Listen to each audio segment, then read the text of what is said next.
Estamos hablando de el ser humano, la persona humana, frente al mal. ¿Ya? El ser humano frente al mal. Y estoy tratando de desnudar las condiciones malignas, dañinas y destructivas del mal, y dejándoles ver dónde se encuentra. Ya es tiempo de que comencemos a superar la idea de el mal en Satanás. Y yo no estoy diciendo que Satanás no exista. ¿Sí? Yo no estoy diciendo eso. En el diablo.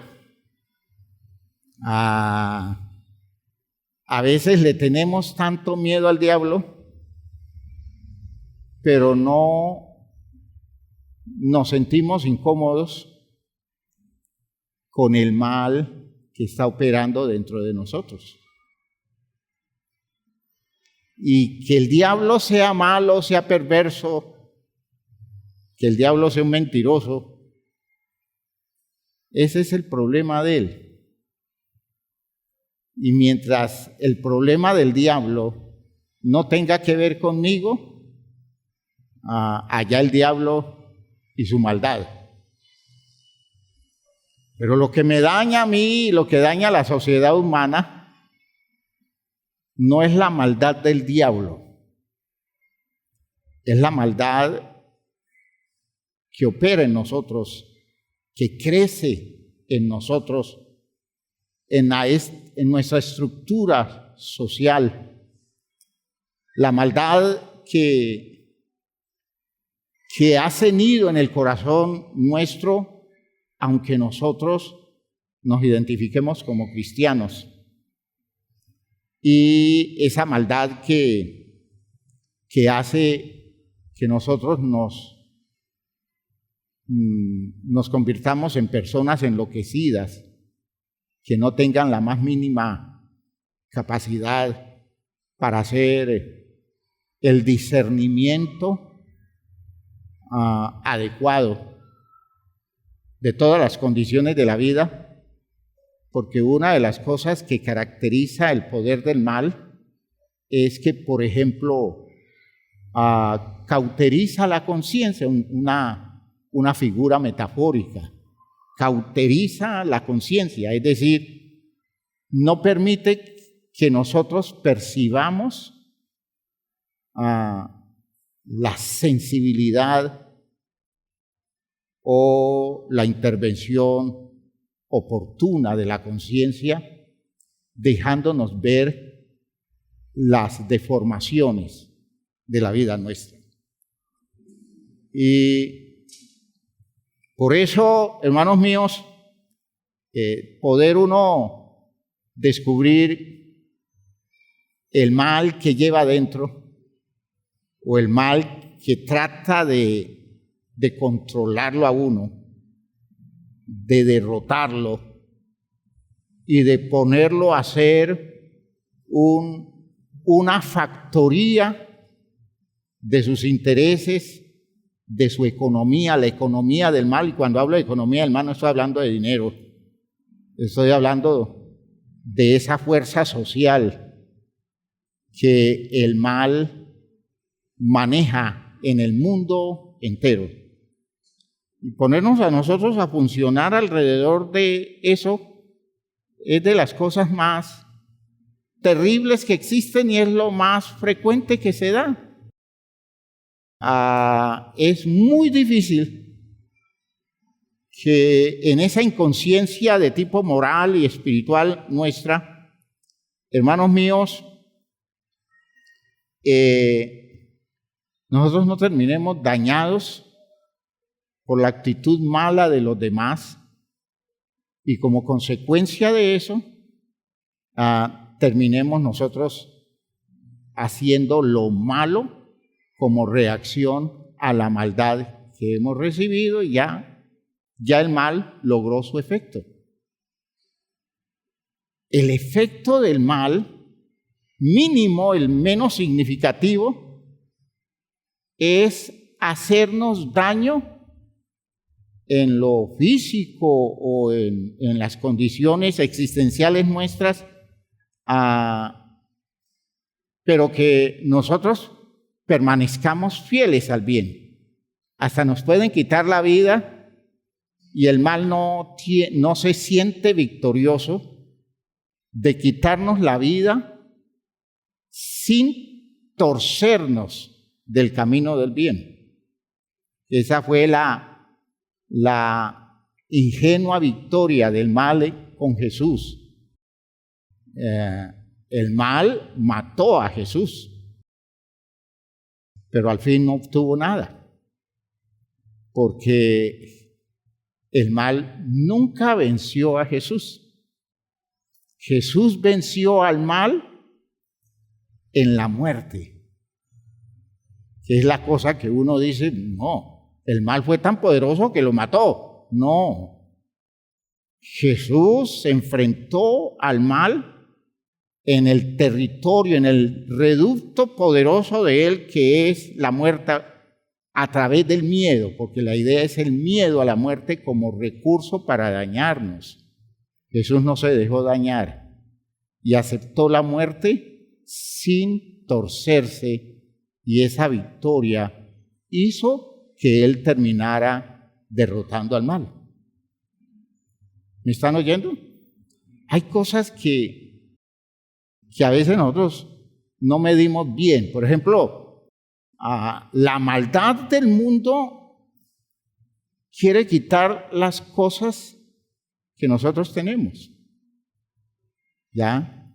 El apóstol Pablo, creo que escribiéndole a la iglesia en Tesalónica, le decía, ustedes aceptaron el despojo de sus bienes. ¿Sí? Asumieron eso como lo más normal del mundo. Les quitaron sus bienes para tratar de desestabilizarlos como creyentes, y ustedes eso lo aceptaron como normal. Es decir, el mal no tocó la iglesia, quitándole sus bienes. A nosotros hoy tendríamos que preguntarnos cuánto nos desestabilizaría y cuánto mal produciría en nosotros si con las argucias del mal a nosotros nos quitaran los bienes que nosotros tenemos. ¿Cómo reaccionaríamos? ¿Qué postura tomaríamos? ¿Ya?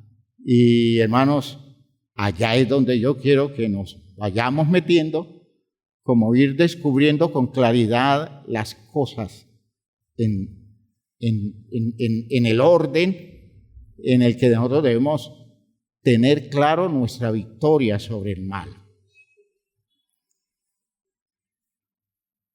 Recuerden que mencionábamos que hay que entender que llegar a ser malo o ser afectado por el mal en nosotros los seres humanos implica, y esto es lo de fondo, para que siempre lo recordemos, implica que a nivel existencial dejamos de funcionar eficientemente en todo aquello para lo cual nosotros fuimos hechos. Por ejemplo, si el mal me toca, o si mi vida en el mundo produce en mí la pérdida de la paz, la pérdida del gozo, la pérdida de la esperanza, hermanos míos, ya estamos tocados por el mal. Y ya estamos convirtiéndonos en personas maleadas, es decir, con una inclinación a ser malos. ¿Por qué? Porque no hay paz, porque no hay gozo, porque no hay esperanza. Cuando a nosotros nos estropean de tal manera que nos incapacitan para desarrollar fe. Hay gente, siempre he dicho esto, como invitando a las personas a buscar ayuda. Hay mucha gente que está tan tocada por las actitudes del ambiente circundante que ellos son incapaces de desarrollar fe. Se vuelven impotentes para desarrollar fe. Y a uno se lo dicen llorando: pastor, yo quiero creer, pero no puedo creer. ¿Eso qué es? Eso es la condición de una persona que fue dañada, fue maleada, es decir, fue tocada, produciendo el efecto de la maldad que comienza a operar en él o en ella, incapacitándolo para la fe. Porque, hermanos, un ser humano sin fe es un ser humano que no tiene de qué agarrarse. No tiene de qué agarrarse. Y llega el momento en que las crisis de la vida o las situaciones que tiene que enfrentar lo arrastran, porque no tiene de qué agarrarse. Esa es la maldad. Y si yo no puedo desarrollar fe, ya estoy bajo el poder del mal. ¿Sí? Entonces, Dios nos hizo para desarrollar una forma de vida.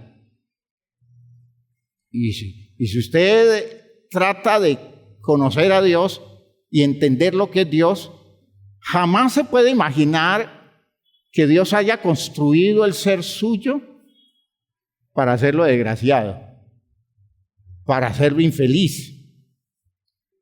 Dios lo hizo apto para una plenitud de realización. Y cuando a usted, por los manejos sociales, familiares, por los ambientes en los que usted se mueve continuamente, he desviado de la ruta de ese nivel de realización, usted está bajo el poder del mal. Y no importa lo que haga, no importa lo que haga, aún más, no importa su práctica religiosa, si usted no supera al mal, si usted no saca ese mal de la estructura suya, con usted no va a pasar nada. Con usted no va a pasar nada. Y eso es lo que va configurando lo que nosotros entendemos como la condenación. La frase de Juan en el capítulo 3, ¿no? Y esta es la condenación, que la luz vino al mundo y los hombres amaron más las tinieblas que la luz, porque sus obras eran malas. ¿Ve? Estaban bajo el poder del mal y ellos terminaron amando más las tinieblas que la luz, la ignorancia que el conocimiento, ¿ya? Las razones absurdas del mundo y no las poderosas y saludables razones de Dios. Y amaron más eso, y eso es lo que uno ve. ¿Y qué es eso? Eso es el poder del mal. Eso es el poder del mal. Yo sé que usted a veces se pregunta, ¿ellos por qué piensan así? Esas personas, ¿por qué piensan así? Eso no tiene sentido. Pero no pueden ellos ver una razón más lógica que su mentirosa razón que lo sostiene. Y ese es el poder del mal. ¿Ven ustedes? Hermanos míos, eso es una cosa terrible. Y por eso, recuerden que nosotros estábamos analizando un texto de la segunda carta de Pedro, ¿no? ¿Recuerdan? Segunda carta de Pedro. En el capítulo 1.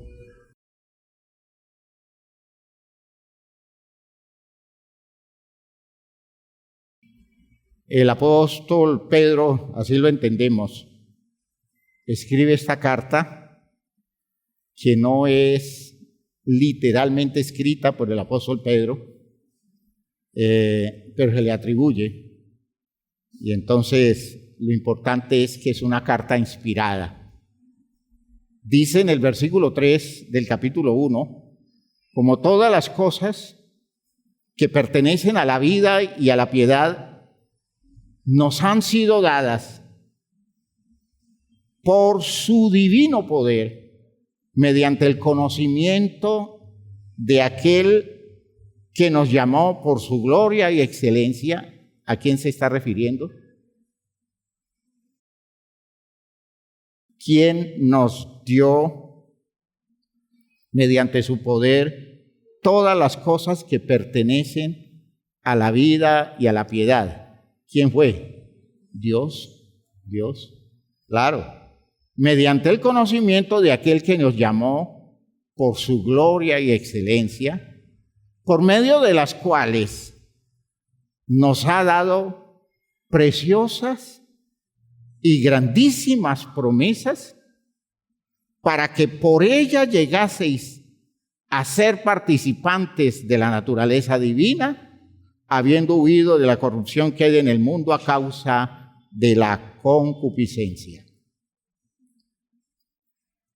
Noten ustedes que todo gira alrededor de promesas, ¿no? ¿Ya? Lo que Dios nos ha dado, lo más grande que Dios nos ha dado, está prometido. Es algo que yo debo aceptar la promesa y moverme detrás de ella usando todos los recursos de mi naturaleza humana que se condicionan absolutamente a los propósitos de Dios, dejándome guiar por todos esos recursos que Dios da para que crezcamos, para alcanzar la grande y maravillosa promesa. ¿Cuál es la promesa por excelencia? Recuerden, ¿cuál es la gran promesa de Dios para nosotros? ¿Ah? ¿Cuál es? Ser sus hijos. Eso es una promesa. Gloria a Dios. La promesa de ser sus hijos. Pero sucede que llegar a ser los hijos de Dios no se puede dar realmente en las condiciones de nuestra naturaleza. ¿Por qué?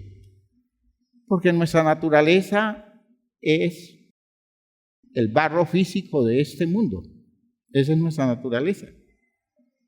Ya, los hijos de Dios no están hechos de barro.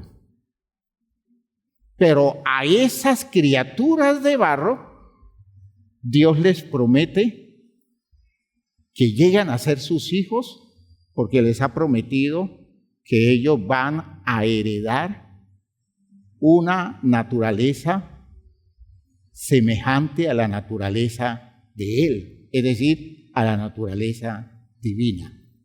Usted, recuerde, del polvo de la tierra de donde viene usted recibe de Dios un llamado y Dios le dice: si me crees, si te dispones, si te orientas adecuadamente hacia los objetivos míos y me aceptas la propuesta que te hago, los recursos que te doy, yo te prometo que cambio tu naturaleza hecha del polvo de la tierra y la convierto en una naturaleza espiritual semejante a la naturaleza mía. Hermanos, eso es lo supremo. Eso es lo máximo. No hay una cosa que tenga tanto sentido como eso. Y entienda, la eternidad al lado de Dios solo es posible así. Por eso dice la Biblia que la carne y la sangre no heredarán el reino de los cielos o el reino de Dios. Y la corrupción no heredará la incorrupción. ¿Ven? Entonces, entiendan que el bien supremo es todo aquello que nos lleva paso a paso a ir acrecentando nuestra estructura de fe y de confianza en Dios y nuestras actitudes válidas en la vida para sostenernos firmes. De modo que pase lo que pase en este mundo, nada nos separe de nuestra disposición para recibir el cumplimiento de esa promesa de Dios. Aleluya. Ese es el bien. Ese es el bien.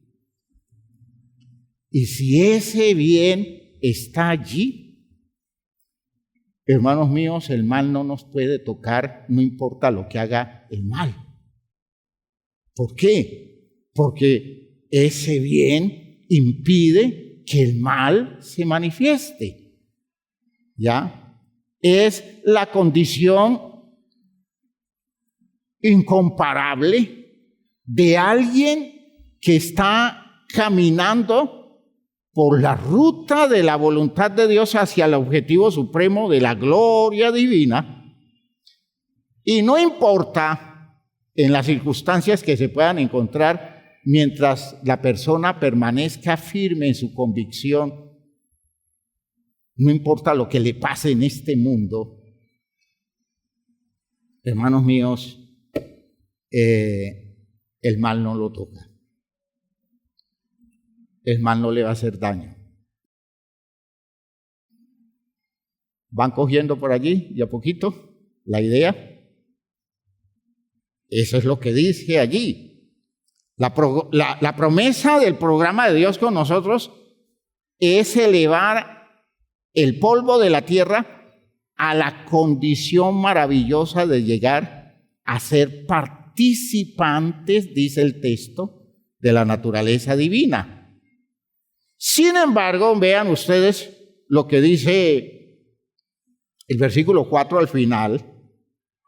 Para que eso se dé, hay que escapar, hay que desprenderse, hay que desconectarse de la corrupción que hay en el mundo a causa de la concupiscencia. Interesante esto. Esto es muy significativo. ¿Hacia dónde corre lo nuestro desde el punto de vista biológico?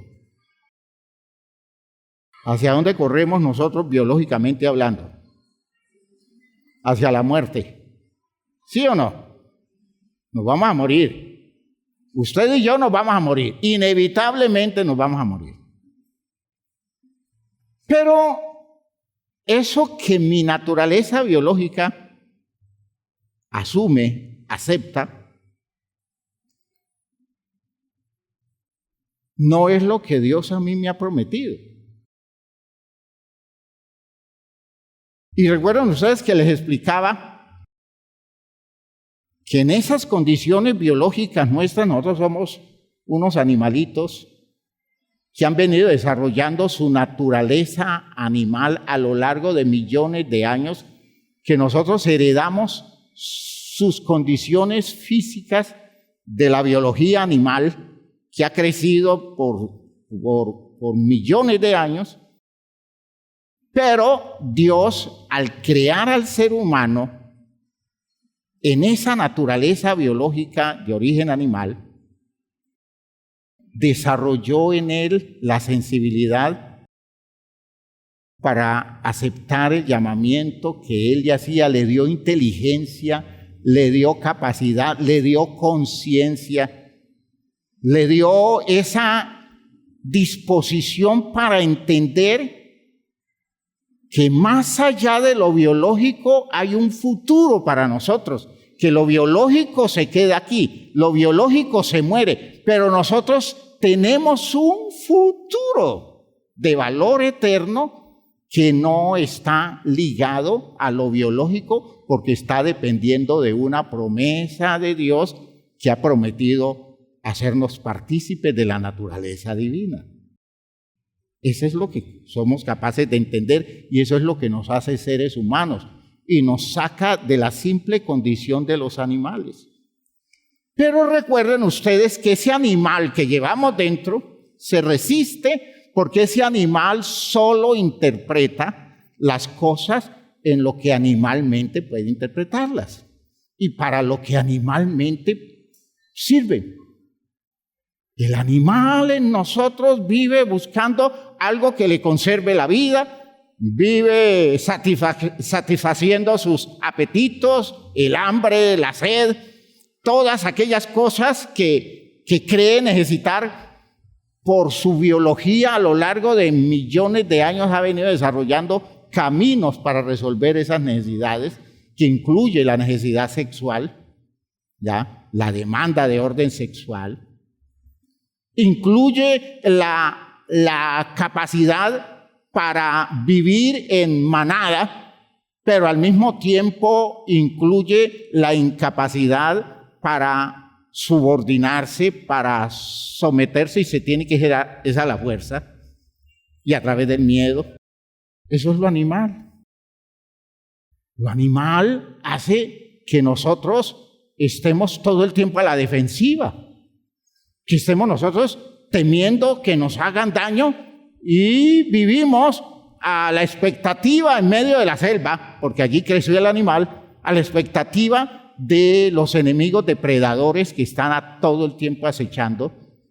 Y ese espíritu defensivo en nosotros reclama la atención absoluta y, hermanos míos, cuando eso reclama atención absoluta, desvía la atención de nuestra naturaleza humana hacia esos intereses que no son el llamamiento que Dios nos hace.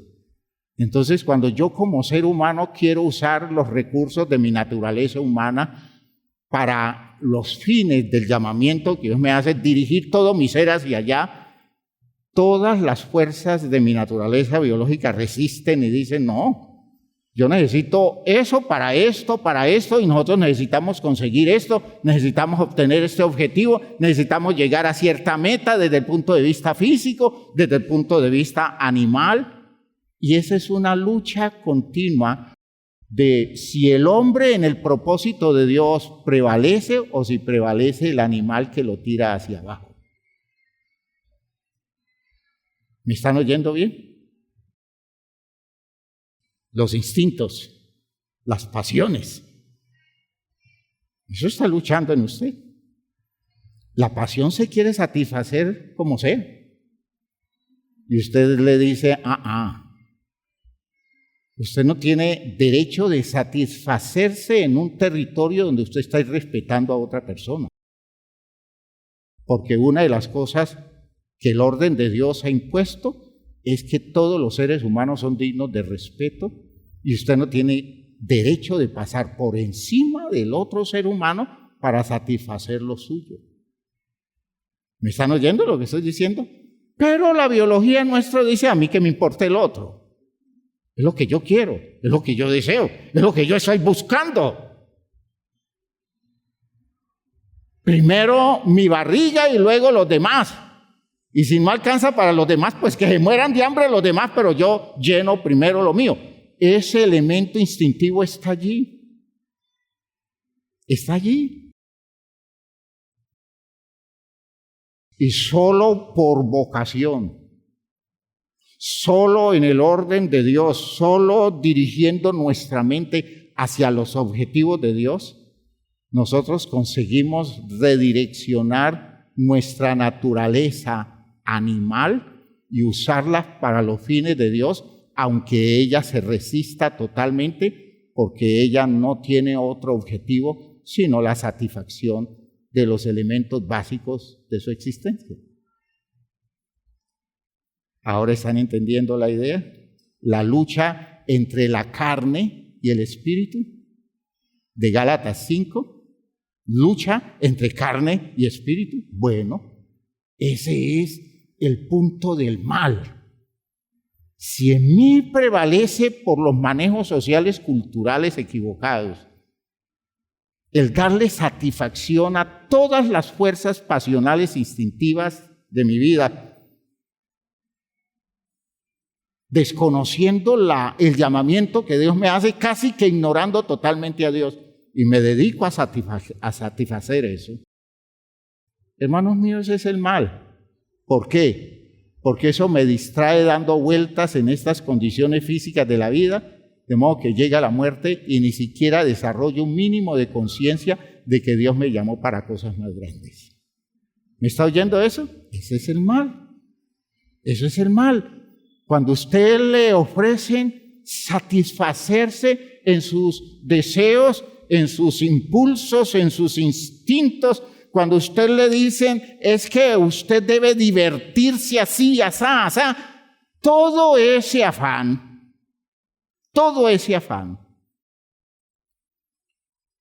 cuando usted no tiene control, lo distrae totalmente.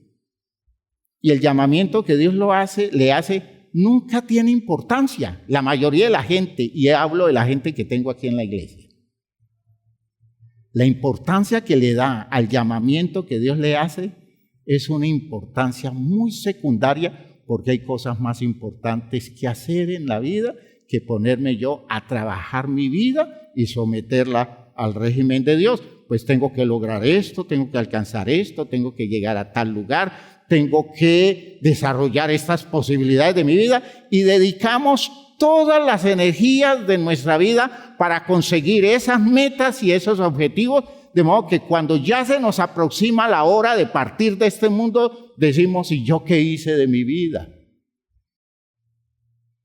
¿Y qué tengo de la propuesta de Dios? ¿Y qué tanto he alcanzado del propósito de Dios? Descubrimos que el poder del mundo nos distrajo tanto que aún estando en el medio religioso, nosotros nunca nos dedicamos a construir el valor eterno de nuestra existencia. Y por eso una satisfacción temporal, a veces una satisfacción de minutos, en la mente nuestra se vuelve más importante que un logro en la voluntad de Dios. Porque ese logro en la voluntad de Dios no tiene premio en este mundo, y tengo que desarrollar es una esperanza que me aferre a algo que no estoy viendo y que estoy esperando para lo que viene después de la muerte. Pero lo de aquí, ¿qué? ¿Cómo me acomodo a esto sin perder lo de allá? Es decir, ¿cómo puedo vencer al mal para que el mal no me quite mi vocación de valor eterno? ¿Está claro? Vamos captando de dónde viene el mal y qué es lo que quiere hacer en nosotros. ¿Ya? ¿Qué es lo que quiere hacer en nosotros?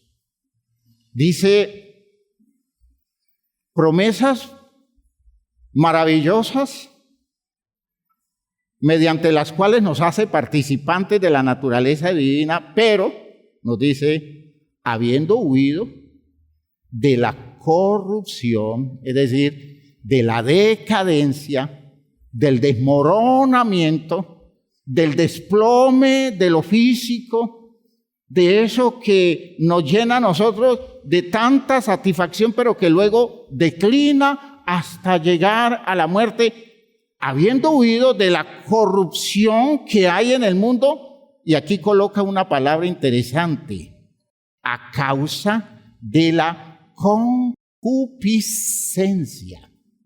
Y es una palabra que la tenemos en la Biblia y el 90% de los cristianos no sabe qué significa. No sabe qué significa. Concupiscencia. Y lo decimos con mucha elegancia. Yo me acuerdo, recién convertido, estaba arrodillado al lado de un primo mío para un culto, y como en la iglesia acostumbramos a orar en voz alta, yo le escuchaba a él diciéndole: Señor, líbrame de las concu,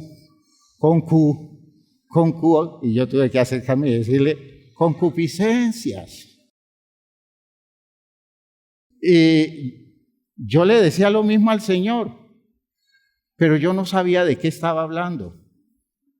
¿Ya? Yo no sabía de qué estaba hablando. Y quiero que aclaremos bien eso en la iglesia. ¿No les parece? Que nosotros sepamos de qué se está hablando cuando se habla de la concupiscencia.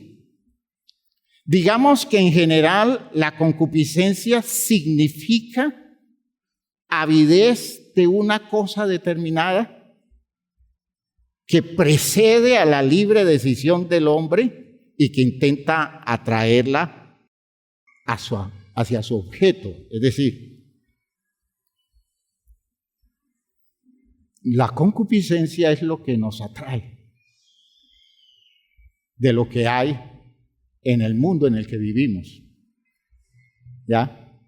Y está atrayéndonos antes de nosotros tomar una decisión. ¿Ya? La atracción está allí. La concupiscencia es una demanda de satisfacción en un territorio en donde hay algo allá afuera que por razón de mi condición interior me está atrayendo. Dice, significa avidez de una cosa determinada, cualquiera sea esa cosa. ¿Ya? Y entonces decimos que se asocia con las fuerzas instintivas que motivan a nosotros los seres humanos a una complacencia animal mucho antes que la decisión inteligente del hombre, que en el buen uso de su razón querría dirigirse hacia las metas del supremo llamamiento de Dios, como dice Pablo en Filipenses, supremo llamamiento de Dios en Cristo Jesús. Y voy a aclarar. Yo estoy buscando hacer la voluntad de Dios, pero mi naturaleza me atrae a ciertas cosas. Por ejemplo, es concupiscente mi deseo sexual. ¿Ya? Es concupiscente. ¿En qué sentido? Me está atrayendo. Todo el tiempo me está atrayendo.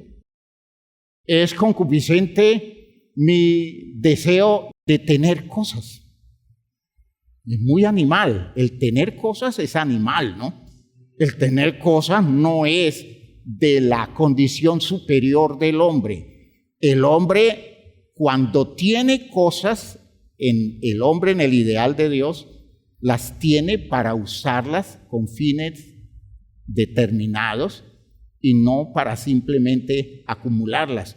Cuando yo necesito acumularlas y la acumulación me representa garantías y me representa superioridad, eso es un factor concupiscente. Y entonces el amor al dinero es concupiscencia. ¿Ya? Yo quiero ser muy leal en los negocios, pero la concupiscencia se me adelanta y me dice, no, tú puedes sacar ventaja y haz los negocios así, así, así, y me propone manejos que no corresponden al respeto y al derecho del otro, demostrando que es una fuerza que está más allá de mi capacidad para decidir y me está impulsando, de modo que debo tener un control para someter esa fuerza de continua atracción. Vamos a ver textos de la Biblia que nos hablan muy claro al respecto. ¿Sí? En términos bíblicos, por ejemplo, para aclarar la idea de concupiscencia,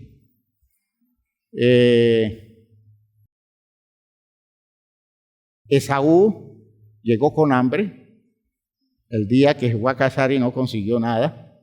Y llegó a la tienda de Jacob y a la distancia olió el grato olor de un guiso de lentejas, ¿ya? Con trocitos de cordero. ¿Usted se imagina lo que es eso? Y uno con buen hambre. Y viene entrando al campamento y ese olor se extiende y el pobre Esaú, que está transido de hambre, entra a la tienda de Jacob y Jacob lo descubre. El codicioso Jacob se da cuenta de la debilidad de su hermano y dice, ya lo tengo. Y el otro le dice, dame de ese guiso, dame de comer. Te doy de comer si me vendes la primogenitura. ¿Qué pensó Esaú por la fuerza concupiscente de su deseo por el guiso? Porque no es el hambre por el hambre. ¿Ya? Cuando a mí me dice una persona, pastor, tengo sed de una Coca-Cola, ¿sí? Cuando una persona me dice a mí, tengo sed de una Coca-Cola, está hablando un deseo concupiscente. La sed es una necesidad natural, pero cuando yo especifico que mi deseo, que mi inclinación, que lo que me estoy imaginando es tomar esa gaseosa negra que aparece y que es tan atractiva y yo siento que estoy bogando esa Coca-Cola, digo yo, esa es mi sed. Eso no es sed natural, eso es concupiscencia. ¿Va captando la idea del término? Eso es concupiscencia, un deseo que está más allá del control de mi decisión. Es un deseo que no llega pidiendo permiso. Es un anhelo que aparece y se manifiesta como una cosa que exige cumplimiento más allá de que yo le diga, bueno, hagámoslo, pero de esa forma que es correcto. Él no está pidiendo que sea correcto, sino que el deseo prima por encima de las cosas que válidamente se tienen que hacer, porque es una fuerza que se mueve en mí. ¿Va quedando claro? Esa es la concupiscencia. La concupiscencia del drogadicto, ¿sí? La concupiscencia del adicto a la pornografía. La concupiscencia del chismoso. El chisme es una concupiscencia. Y esa necesidad de estar averiguando por la situación de los otros y saber qué está sucediendo para tener información y estar al tanto de todo, no buscando el provecho del otro, sino simplemente divulgar chisme. Eso es concupiscencia. ¿Ve? Inteligentemente yo tendría que decirme, ¿y yo por qué tengo que averiguar eso? Pero yo no lo puedo evitar. Eso es un impulso. Eso es una fuerza que corre. La concupiscencia de la satisfacción de gustos como el baile.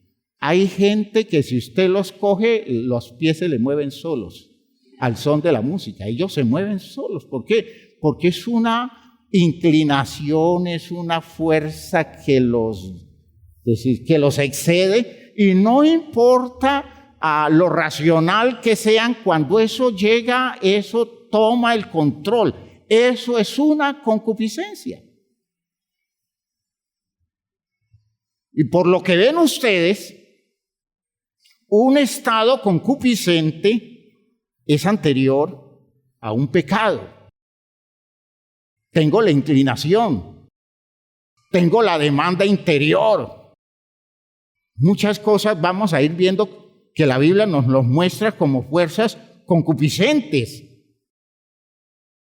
según lo usa la Biblia, significa aquella particular atracción emotiva que lo perturba a usted y lo agita, suscitando un deseo intenso, pero de algo moralmente prohibido y que termina conduciendo al pecado.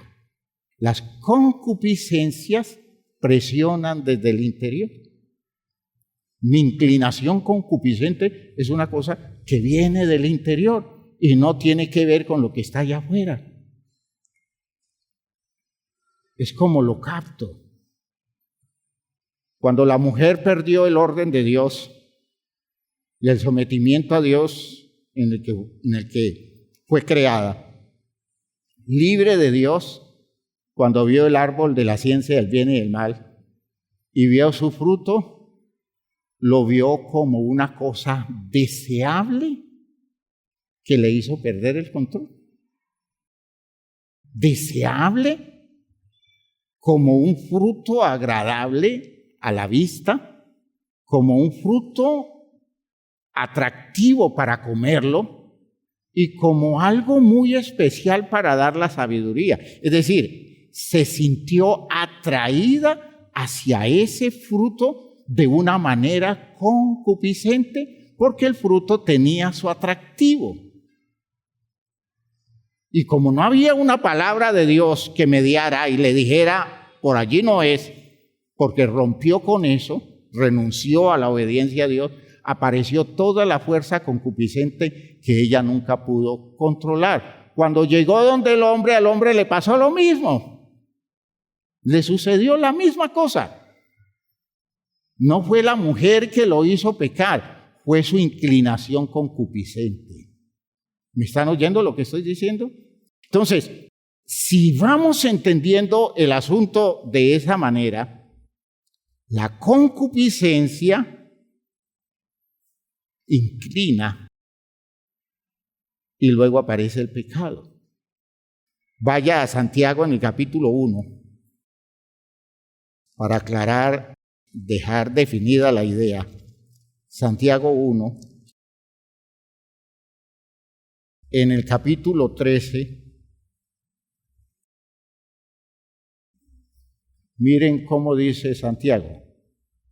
Cuando alguno es tentado, no diga que es tentado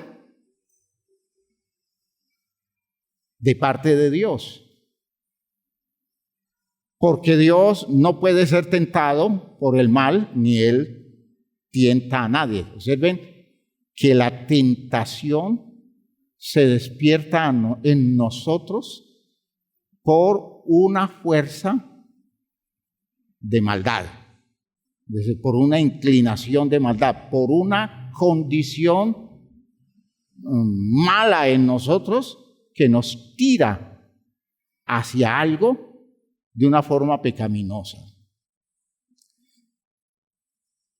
Porque Dios no puede ser tentado por el mal ni Él tienta a nadie, sino que cada uno es tentado cuando de su propia ¿qué?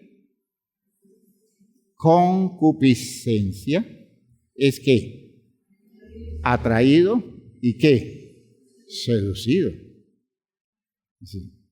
¿Qué es lo que atrae? La propia concupiscencia, la fuerza que lleva por dentro y que lo inclina en un deseo, en una pasión, por obtener algo más allá de la decisión de su voluntad. La concupiscencia no consulta la voluntad, sino que ella se impone y ella dice, así lo quiero, y no entiendo la vida de otra manera si yo no logro este objetivo. Hay gente que entra en enfermedad, en crisis existencial, cuando una fuerza concupiscente le está demandando y no hay la forma de satisfacerlo.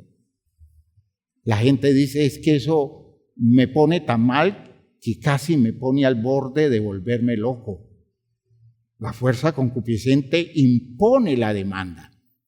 La fuerza concupiscente controla todos los territorios de nuestra naturaleza, a no ser que nosotros tengamos una voluntad, una estructura mental y una disposición espiritual donde el poder de Dios nos dé la capacidad de ponerle freno a la bestia que reclama y de someterlo al régimen del propósito de Dios. ¿Va quedando claro? Cuando de su propia concupiscencia es atraído y seducido. Entonces la concupiscencia, después de que ha concebido, ¿qué dice? Da luz al pecado. La concupiscencia desarrollada con pensamientos, con argumentos justificatorios, porque eso hace la concupiscencia, todo lo vuelve fácil, todo lo vuelve alcanzable, todo lo vuelve lógico. El poder de la concupiscencia razona en nosotros. ¿Por qué? Porque la demanda es tan fuerte que nosotros tenemos que abrirle camino a la exigencia, a no ser que tengamos poder de Dios para resistirla. La concupiscencia, después de haber concebido, da luz al pecado, y el pecado siendo consumado, ¿qué? Da luz a la muerte. ¿Cuánta fuerza concupiscente hay en nosotros? Todo el tiempo de nuestra vida humana. Mucha. Poderosas fuerzas concupiscentes por muchas cosas, unas más fuertes que otras en cada uno. En uno, el interés por los manejos del poder humano, eso es una fuerza concupiscente, el anhelo de poder, el anhelo de tener control, el deseo de manejar a los otros, de someterlos, eso es un poder concupiscente en nosotros. Y ese poder concupiscente es instintivo. Eso es una demanda animal dentro de nuestra estructura que exige ese afán de conquistar, de imponerse, de ser el dueño del rebaño, de ser el poderoso que pone condiciones. Eso es instintivo y es una fuerza concupiscente. De modo que eso está pugnando en el interior de las personas. La fuerza concupiscente de obtener comodidades. Es una fuerza concupiscente la que nos domina y nos está llevando a querer tener el máximo de comodidades. Nunca estamos contentos porque cuando vemos que alguien logra una comodidad mayor, nosotros decimos, yo tengo que alcanzarla porque hay algo en mí que me impulsa a lograr eso como objetivo de mi vida, porque es una demanda concupiscente. Y no me está consultando, me está demandando, se está tratando de imponer. ¿Cuántas de esas hay en nosotros? Pregúntese. ¿Cuántas hay en usted? Fuerzas concupiscentes alrededor de los manejos de nuestros espacios relacionales, ¿ya? Por ejemplo, ese sentimiento de gusto que tiene que ver con el deseo que nos representa el sexo opuesto. Y no hablo necesariamente de deseo genital, es una cosa sexual, porque es como la necesidad de acercarse de la manera que como género nos acercamos al otro género y no podemos verlo como una persona igual a nosotros, sino como el objetivo de mi deseo, que no necesariamente tiene que ir de entrada como un deseo, repito, genital, pero sí es el deseo de conseguir su corazón, de obtener su atención, de conseguir que la persona se interese en nosotros. Hermanos, eso es un impulso que se vuelve más fuerte a veces que nuestra voluntad. Se vuelve más fuerte que nuestro razonar objetivo. Y a veces sufrimos desmedidamente porque esas cosas no las logramos y las sentimos como necesidades definitivas de la vida. ¿Eso qué es? Una fuerza concupiscente. ¿Va quedando claro? ¿Ya? ¿De cuántas fuerzas concupiscentes podemos hablar? En cada uno de nosotros, no todos con las mismas características. Porque a veces nosotros decimos, eso que a él lo perturba tanto, a mí no me hace ni cosquillas. Y puede ser, pero hay un factor concupiscente en nosotros que se vuelve una poderosa inclinación. A veces cosas mediante las cuales queremos hacer buenas cosas se vuelven factores concupiscentes. La tentación de Jesús, por ejemplo. Fuerzas poderosos que obraban en Jesús y que Jesús solo con el poder de Dios las sometió. Y no era deseo de hacer cosas feas, de hacer cosas malas. Era el deseo de propagar el evangelio. Era el deseo de llevar el mensaje a los perdidos. Y uno dice, oh, si está ese deseo es bueno, como sea que se manifieste. No, Señor, no es de cualquier manera, es en el orden de Dios. Y voy a explicarles el próximo miércoles en qué consiste el asunto. Porque son fuerzas concupiscentes. En Jesús llegó a pensar, lo primero que yo debo resolver en mi condición de siervo de Dios, para eso se fue al desierto, para prepararse, es resolver la necesidad de mi comida. Y yo sé que Dios me va a garantizar mi comida. Y entonces cuando ayunó 40 días y 40 noches, todas las piedras se le parecían pan. Y hubo una en especial, y la voz concupiscente interior de él, y digo y concupiscente no en el sentido maligno, sino en el sentido fuerza poderosa que le reclamaba, le dijo, haz que se convierta en pan, haz que se convierta en pan. Y Jesús entendió la malignidad de la propuesta. Nosotros diríamos, pues es lo lógico. Jesús dijo, no es lógico. Es que yo entendí de parte de Dios que no solo de pan vive el hombre. De modo que aunque tengo hambre, el pan no es la prioridad es la palabra de Dios. Ajá, venció la tentación, aleluya. Pero había una fuerza por dentro que le decía, después de 40 días, le dice, conviértelo en pan, poder tienes, conviértelo en pan. ¿Cuántas cosas hay así en nosotros? Como fuerzas concupiscentes que quieren someternos. Y como Cristo nosotros debemos decirle, no Señor, el orden es el de Dios, no es el orden de tu deseo, no es el orden de tu pasión, es el orden de Dios. ¿Quedó claro? ¿Tiene sentido eso? Van descubriendo ustedes los caminos del mal, ¿no? Las características del mal. Pónganse de pie porque los voy a dejar aquí hasta las 10.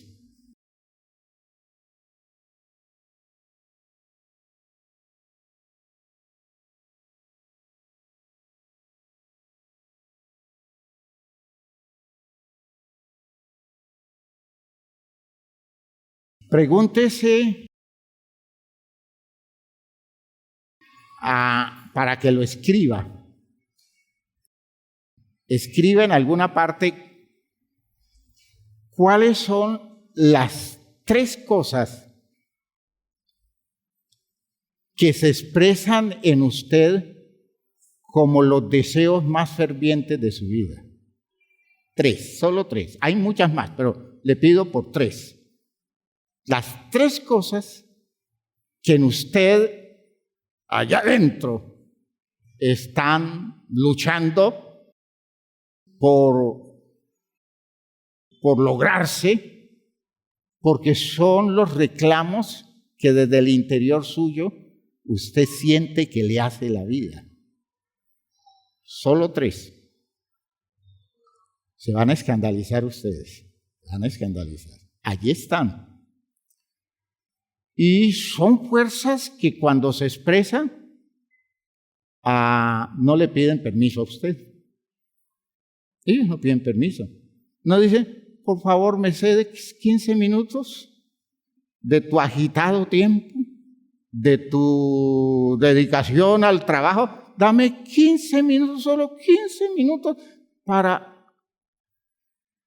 que te complazcas en esto, en eso. No, eso usted puede estar trabajando y eso aparece y se lleva por delante todo. A no ser que Cristo tenga poder en usted. Y allí van entendiendo. Ese es el poder del mal. No porque eso sea extraño, eso es en usted natural, porque eso fue creciendo en usted espontáneamente. Sueños que usted desarrolló como grandes expectativas y dice, mi vida no tendrá sentido hasta que no logre esto. Y se vuelven fuerzas dominantes al punto que lo llevan a sacrificar una cantidad de cosas por obtenerlas. Y pregúntese cuántas cosas buenas sacrifica por obtener una satisfacción de esas y descubra qué tan definitivos son esas cosas que hoy son y mañana ya no son. ¿Sí queda claro? Pidámosle a Dios que nos ayude. Pidámosle a Dios que nos ayude. Porque hay que descubrir esa salida del mal. Padre eterno, gracias te damos por todas estas cosas que están despertando en nosotros y estas fuerzas que en nosotros se están declarando con la claridad del conocimiento que nos vas dando. Ayúdanos a reaccionar, ayúdanos a actuar claros y objetivamente ubicados en los propósitos que tú tienes con la vida nuestra. Bendícenos, Señor, con el entendimiento de esto que es tan importante. Ayúdanos a asimilar esta verdad y danos los recursos tuyos para ir construyendo un manejo eficaz de todas estas condiciones impulsivas que dentro de nosotros pugnan por tomar el control en relación con nuestra vida. En el nombre de Jesucristo consideramos que hay victoria para nosotros a pesar de todas estas condiciones que se quieren manifestar en la vida nuestra. Ayúdanos entonces a ser victoriosos en medio de todo esto, Señor. En el nombre de Jesús el Señor. Amén. Amén. Amén. Hermanos míos, ya nos estamos metiendo en los territorios, entre comillas, sagrados del mal, ¿ya? Poderosos territorios del mal. Dios les bendiga, salúdense por favor.